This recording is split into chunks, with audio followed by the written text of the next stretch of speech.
it's Philippians chapter 1, verse 27 to chapter 2, verse 4. Whatever happens, conduct yourselves in a manner worthy of the gospel of Christ. Then, whether I come and see you or only hear about you in my absence, I will know that you stand firm in the one Spirit, striving together as one for the faith of the gospel, without being frightened in any way by those who oppose you. This is a sign to them that they will be destroyed, but that you will be saved, and that by God. For it has been granted to you on behalf of Christ, not only to believe in him, but also to suffer for him, since you are going through the same struggle you saw I had, and now hear that I still have. Therefore, if you have any encouragement from being united with Christ, if any comfort from his love, if any common sharing in the Spirit, if any tenderness and compassion, then make my joy complete by being like-minded, having the same love, being one in spirit and of mind. Do nothing out of selfish ambition or vain conceit. Rather, in humility, value others above yourselves, not looking to your own interests, but each of you to the interests of the others. Thanks, Janet.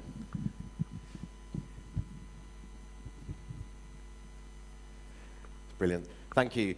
So I spoke with Shaki earlier in the week and a few weeks back about this passage, and I had to thank him for giving me really a absolute plum passage. Those of you that are familiar with it will know that there's loads going on, absolutely loads going on. And as I was preparing this week, I was reminded of maybe the shortest sermon I ever heard. It's the only sermon I can remember the whole thing of. I'm not going to do it for you now, but August 1990, Ealing Road Baptist Church, just down the road, just under 5 minutes. Brilliant. That's not going to happen this morning. I was also reminded of my upbringing. I spent first 8 years of my life-ish before coming to this church in Pentecostal churches. And I was thinking of the sermons back then, where if it wasn't 90 minutes plus, the preacher really didn't do his job that day. Well, it's a really solid passage here. I promise not to go anywhere near 90 minutes. I think it's going to be somewhere between 5 and 90 minutes. But as we get ready this morning, here's a key verse for the passage. Everything for this passage hangs off this. Conduct yourselves in a manner worthy of the gospel of Christ. I'm going to keep coming back to this as we go through this passage. There's an awful lot going on. But if you're getting lost, if you're wondering where I'm going with this, remember this. We're to conduct ourselves worthy of the gospel of Christ. Now, as I was thinking of the gospel of Christ, I was thinking about what's the last time I've heard some news that's so amazing, so different, it just totally transforms the way that I see things. Outside of the gospel, what is that? And I was thinking, maybe in my lifetime, the one example I can think of is living in Egypt, and it's just when the revolution is going off, and we're looking at what's going on, and everyone's saying this is going to be okay, and then my wife gets a phone call that day from a friend whose husband worked at the embassy, and we're thinking nothing really happens in Egypt. It's all going to be okay. The kids are about to go to school, and she says, actually, we're getting evacuated now. That kind of changed how I saw things pretty quick. And I was wondering, for us, have we got examples in our lives of where that type of thing happens? Historically, that might have happened more often. The king is dead, long live the king. Everything's changed overnight. Maybe recently, Donald Trump wins as president. Whether you think that was good or bad, that changed things up pretty big. Russia and Ukraine, you wake up in the morning and you hear that that's happened. Does that change your perspective on things?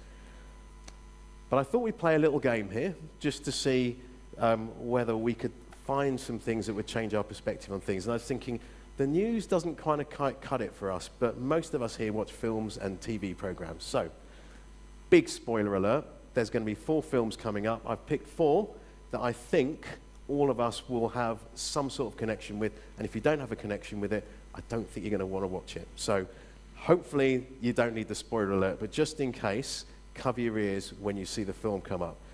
So there's a twist in each of these films, and when it happens, nothing is the same either before or afterwards. So you're going to look back and it's like, oh my word, I didn't see it like that. And you're looking forward and everything else is different. Okay. So this changes everything. Something's going to happen and your whole outlook is going to be different. First film. Star Wars, The Empire Strikes Back. So we have Luke Skywalker, our hero, training to be a Jedi Knight in a duel with the Sith Lord Darth Vader, and the plot twist is, anybody? No, I am your father. That's correct. So after this, it's never the same. He's actually fighting his dad.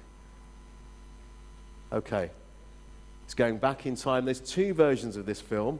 We're going back to 1968, Planet of the Apes. So, bunch of astronauts travel through space and time, 2,000 years, traveling at light speed. They crash land on a planet. Nearly gave it away there. They crash on a planet. The planet is run by apes and chimpanzees. They've got to get off this planet. They've got to get back to planet Earth. And the plot twist is they've been on planet Earth all along. Okay, more recently. Now this, if you haven't seen this, it is actually a tearjerker. When you hear the plot twist, you're going to think, really? So, last Christmas, at least I cried a little bit, but anyway, I cry at all films. So, the woman here has a heart transplant last Christmas, and it saves her life. Throughout the rest of the year, she finds love with a mysterious stranger that pops in and out of her life. And the plot twist is... Sorry, not too loud because we've got someone here that actually wants to see this film. Sorry. The plot twist... Who had that? Ghost. And the ghost is... So, the kind stranger that she falls in love with, is correct, is the ghost of the man who's given her the heart. So she's going to have his heart for the rest of her life, literally.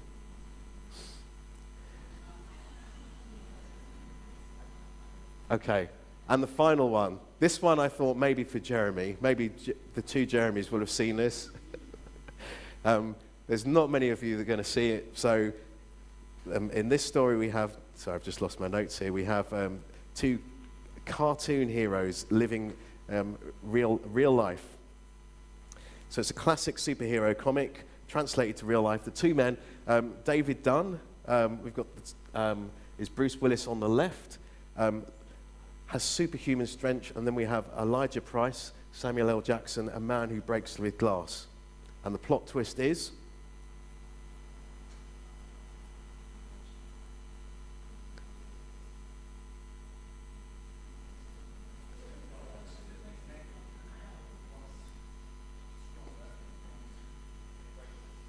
They're connected, that's right. And the connection is actually, so Elijah Price is kind of the narrator that's going all the way through this, and you're looking at them thinking they're both superheroes.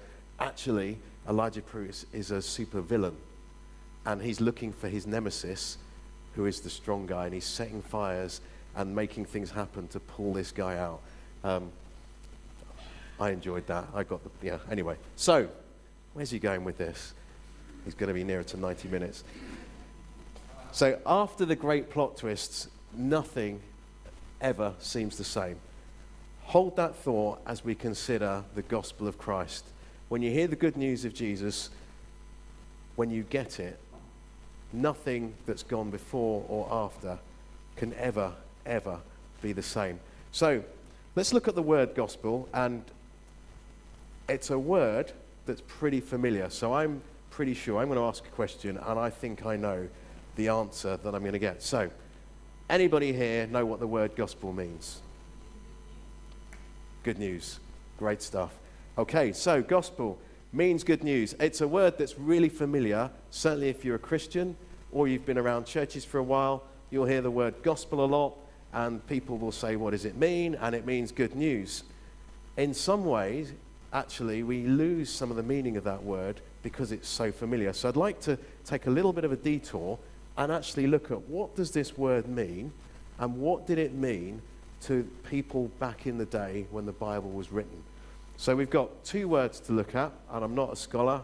I've looked at books and done a bit of Googling around this to get behind this and go back to some others. But these are the two words we're looking at. So in Greek, we have a word called euangelion, and it's a compound word. Eu meaning good, and angelion meaning announcement. Okay? So back in the day, the word that people were using, good announcement. Then we go back into Hebrew, because this is used in the Old Testament as well. So gospel is not a new idea. It goes right the way back through almost to the beginning of the Bible. And the word they're using back there is bisar. I'm not sure if I pronounced that correctly. And this is where the idea of an announcement comes from. But it's more of a royal announcement. It's national news. It's not personal good news. It's not, hey, I've passed my A-levels. Good news that would be. It's bigger than that. It's massive. It has huge significance. And if you want to make a note on this and go back and have a look at it later, one example, 2 Samuel 18:31, the messenger brings Basar to King David to tell him that his army is victorious, that David is still king. So David gets the gospel back in that time, and that means you're still King David. This is national news. So it's not a word that's just associated with Jesus. It's a real word. It's a royal announcement. And now if we see if the tech will work, we're going to try and have the gospel of Her Royal Highness, Princess Charlotte.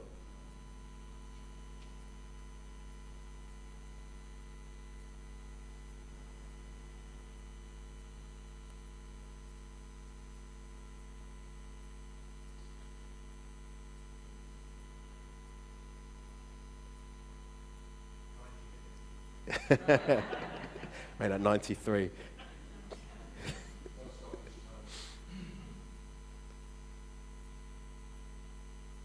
Okay, I'm getting some shaking heads from the back of the audience. So, what you were going to see was a town crier, and some of you may have seen it. If you put in royal announcement, it's probably the first thing that will come up on Google.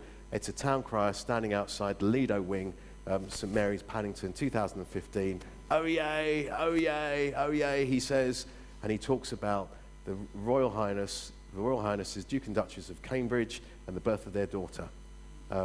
Not named at the time, but Princess Charlotte. The gospel of Princess Charlotte, the good news, royal announcement. Hold all these things together. You're probably wondering where I'm going with this, but I want everybody to understand, I don't want to add to the gospel, but I want people to understand the gospel is bigger than just basic good news. It's massive. When you get it, when you hear it, it absolutely changes everything.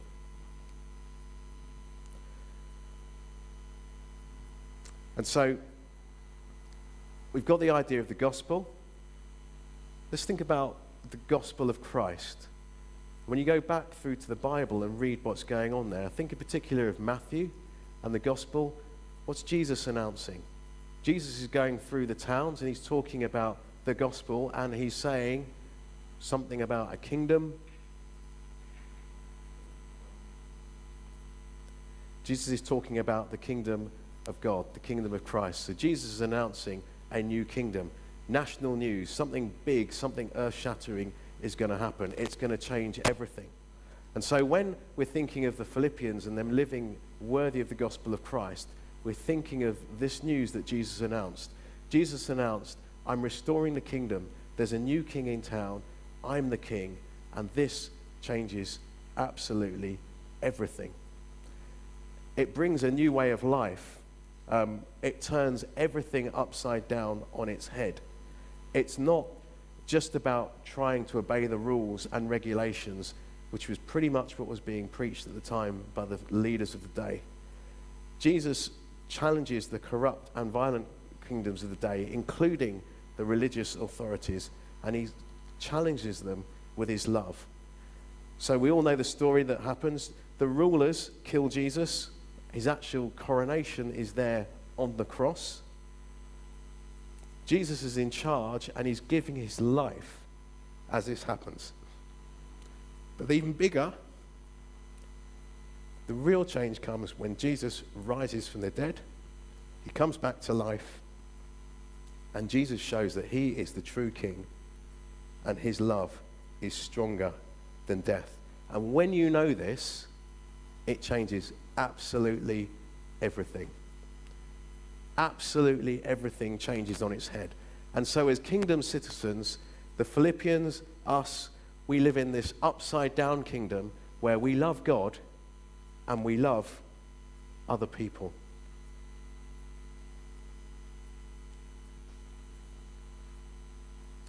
And so what does this kingdom look like? Totally upside down. Love is the most powerful reality in this kingdom. It's not brutal force. It's not my way. It's actually God's way. Leaders serve. The first go to the back of the queue. The hungry are fed. The homeless are welcome. The poor and marginalized are cared for. There is radical forgiveness and generosity. This is not a normal earthly kingdom. And this is how citizens of the kingdom behave. Because when you belong to a kingdom, you give your allegiance to it and you behave the way that the king wants you to behave. We behave like Jesus does. And so we come to our passage and we've got the backdrop of Paul in jail.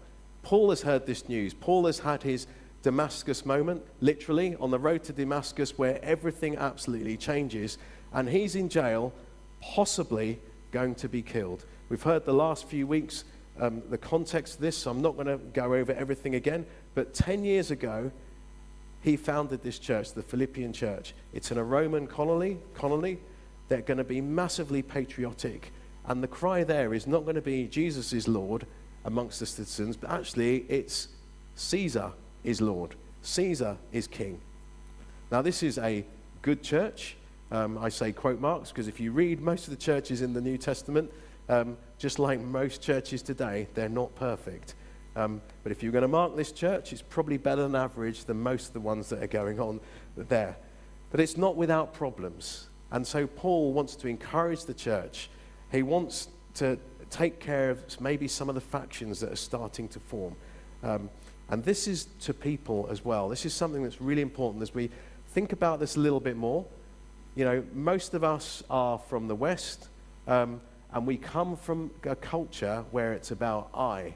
And our language, the English language, those of you that speak multiple languages would probably find it a little bit easier to speak English in this respect. Most of the time when we say you in English, it's singular. And yet when you speak other languages, most other languages, and I'm not a very good linguist, I've dabbled in a few, have plural you. So in English, I'm going to try and give the best translation of that. If I was Texan from America, I'm not going to do the accent, but I'd say you all, y'all, right? Most of the time, believe it or not, when you read the New Testament, when you see you, it's you all. But because we are singular-minded in this country and in this culture, we read it as you, I, me. Well, in this case, Paul is writing to the church. He's writing to y'all, all of them. It's a collective thing. It's a community thing. Think of maybe, you know, Shaki's away for the day. Maybe Shaki goes away for 6 months. He goes on this sabbatical, well-deserved, and he's worried about what's happening here. He hears, I don't know, we've changed the Sunday service so that we're, I don't know, meeting at 7 a.m. in the morning. And there's only 3 people turning up. I don't know. So he writes to us. He says, y'all, I'm not sure this is such a good idea. Who's he writing to? He's not writing to Janet. He's not writing to Martin. He's not writing to Jeremy. He's writing to all of us. He's writing to all of us to try and get the point home. This is what Paul is doing to this group of here. So conduct yourselves in a manner worthy of the gospel of Christ. That's what he's saying to that community there. What does he say? We could summarize everything that he's saying in this little nugget. Unity in the midst of opposition. Why is there opposition? Well, they're in the middle of a Roman colony, and they think Jesus is king, not Caesar. And they're living a little bit different. They're all hanging out together. There's no strata amongst, you know, the big guys and the class stuff and whatever else is going on.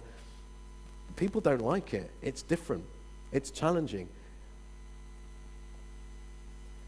So what does he say? He says, stand firm.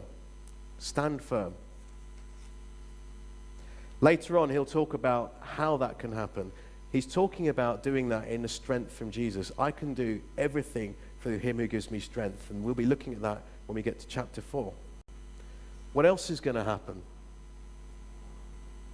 There's going to be opposition and suffering. Not very popular to hear. Some people preach the gospel means everything's going to be great after you get saved. I hadn't planned to do this, but let's just do a quick straw poll. Some people are going to be uncomfortable with this, and there's probably security reasons you don't want to answer. So if you're not comfortable with this, just keep your hands down. But if you can, let's do a quick show of hands. First off, who knows Jesus as their Lord and Savior? Okay. Keep your hands up. Keep your hands up. Right. After you became a Christian, did everything become really easy? Keep your hands up. No one. Okay. And we're not even living back 2,000 years ago up against another empire that thinks what we're doing is bad news. Becoming a Christian is not always going to be easy. There is going to be opposition and suffering. And Paul says maybe as much as he has for the Philippian church. And that's not good news, because they know what happened to him. He was beaten, he's sent to prison, flogged, and now he's in jail, possibly not coming out, because he's possibly going to be executed. Why does Paul say this is good? Because it shows what the kingdom is like. Paul's got a completely different perspective and outlook. You know, if I was in jail, I would not be thinking this is a good thing. I'd be thinking I need to get out. And what has God done to me? But Paul is saying this is good, the gospel's spreading, and this is showing what the kingdom looks like. Wow. Different perspective completely. And what does this community look like? When we get to chapter 2, he says we have the same love. What does he mean? We have love for God and love for each other. We have the same purpose, one spirit. The gospel, we live for kingdom values, and we want to spread the good news. And here's maybe the prickly one, like-minded. And I say prickly because nowadays there's talk of diversity, and then there's talk of heresy, and are we all got to think the same thing? What he means here in this is he's talking about not groupthink. He's not saying that we all have to have the same opinions. He is saying that there can be open debate and discussion, and if you look at the New Testament, there are points when Paul clearly does not agree with others and calls them out, especially for dodgy theology. And we're not saying here that heresy that undermines the gospel is good. We're not talking about truth for artificial peace. What we are talking about is where we each humbly deny ourselves for the greater good, where we're open and willing not to get our own way, where unity is seen as a key virtue that we look to when we try and move things forward. And certainly if there's a disagreement, we have a discussion, we share views, we mutually serve each other for the love of Christ, and we want to serve each other.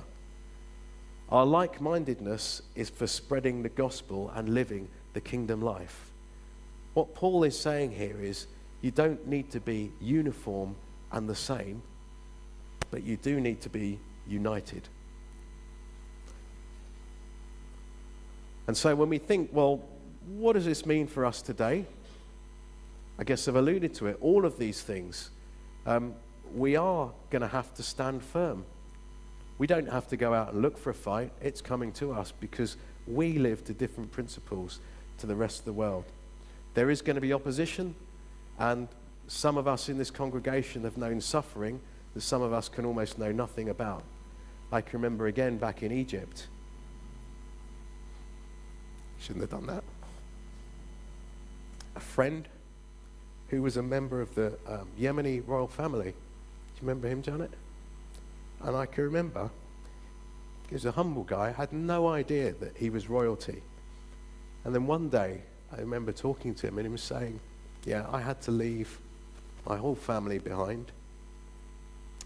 My wife has been given to another man, and my children don't know me. It's as if I'm dead. And I know that there are people in this congregation that come from parts of the world where that type of thing can happen. That's the type of suffering that could happen. to us as Christians. And even if we don't get anywhere near that scale, all of us are called to suffer for Christ as he suffered for us. But together, we are all to have the same love for each other. We are all to have the same spirit and purpose, and we're all to be like-minded, living for the gospel, living to its values, living for Christ, and living to have the gospel spread. So I was thinking today, well, are we actually close enough for it to be possible for us to disagree? You know, you look at this church, they were oppressed, they met in each other's houses, but in our society, it's quite easy just to be an island. How well do we know each other? I read a quote this week, it made me chuckle, I'll repeat it.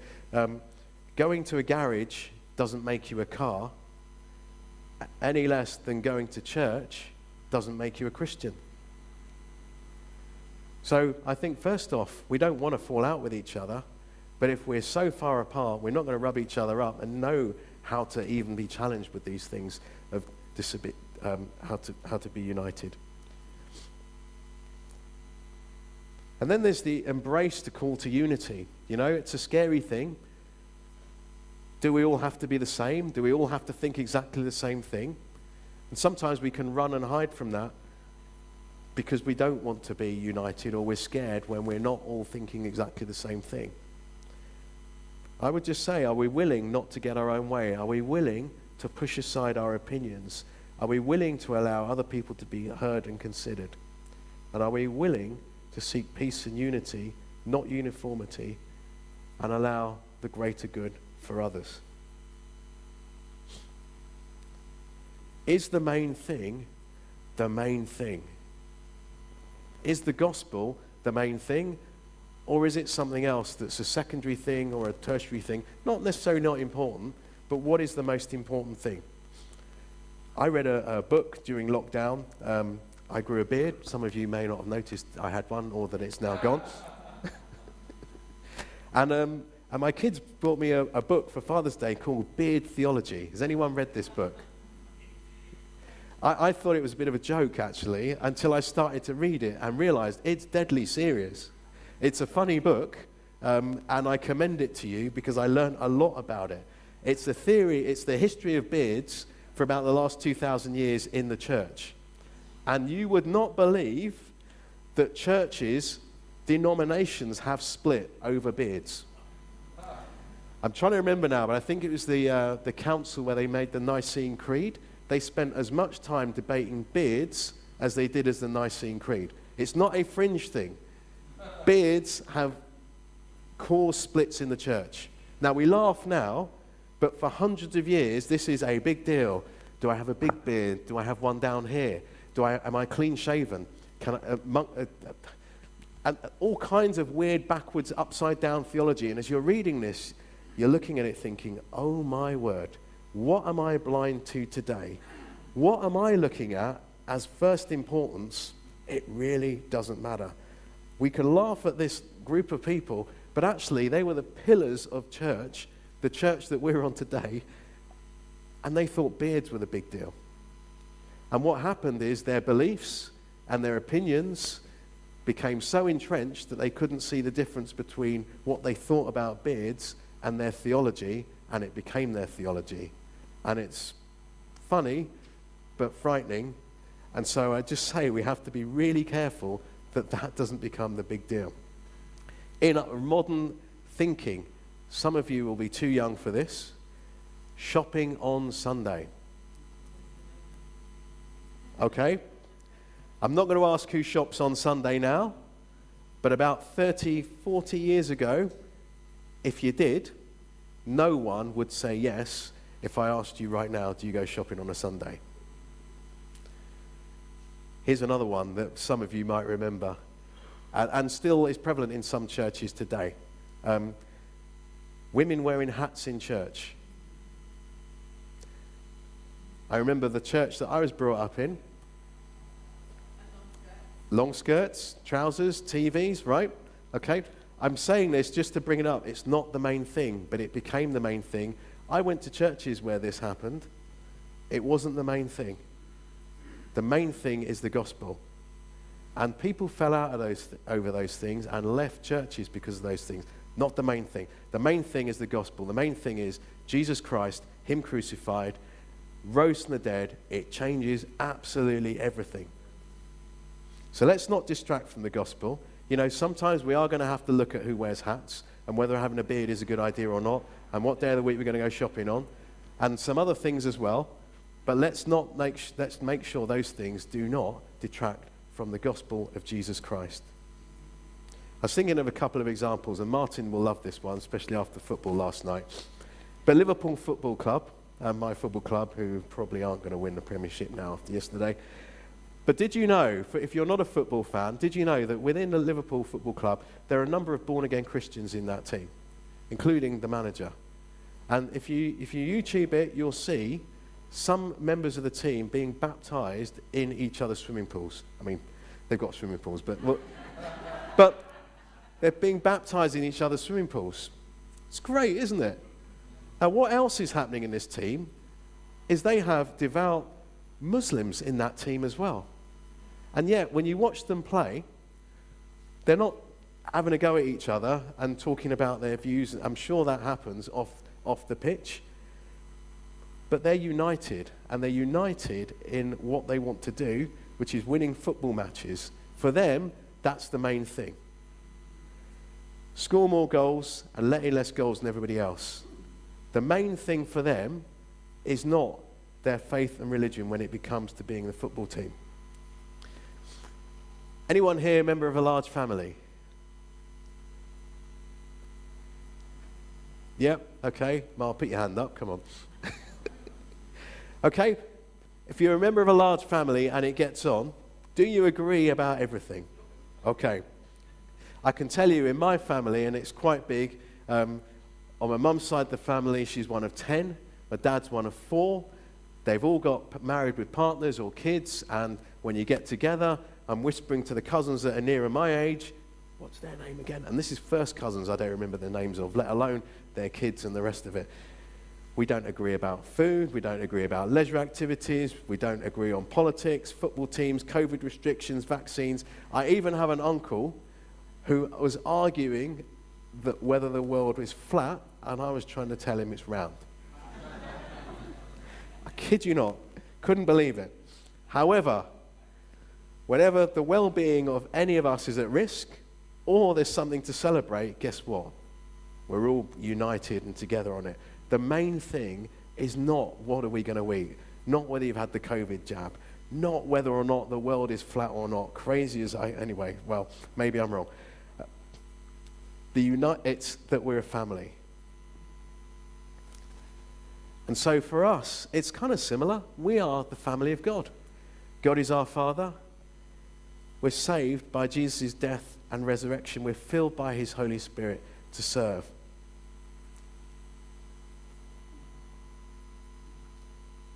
Verse 4. Each of you should also look not only to your own interests, but to the interests of others. Why? Because that's the attitude of Jesus. Jesus is like the Father, and we should be like our King. Those are the kingdom values. It was really expensive, the gospel, for God. You know, God acted proactively for us. We didn't ask to be saved. We didn't even know we needed to be saved. But Jesus acted first and came for us. That's kingdom dynamics. And when we live in a community, that's how we should be. Look out for the interests for others. Sometimes you're going to do something for someone, they're not even going to know it. They're not even going to appreciate it. They're not even going to see it. In fact, they might even hate the living daylights out of you because you did the good thing for them. Doesn't matter. Look out for other people.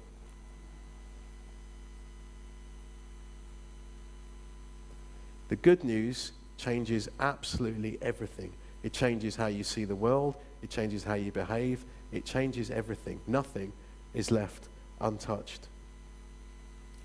And so when we look at how do we conduct ourselves in a manner worthy of the gospel,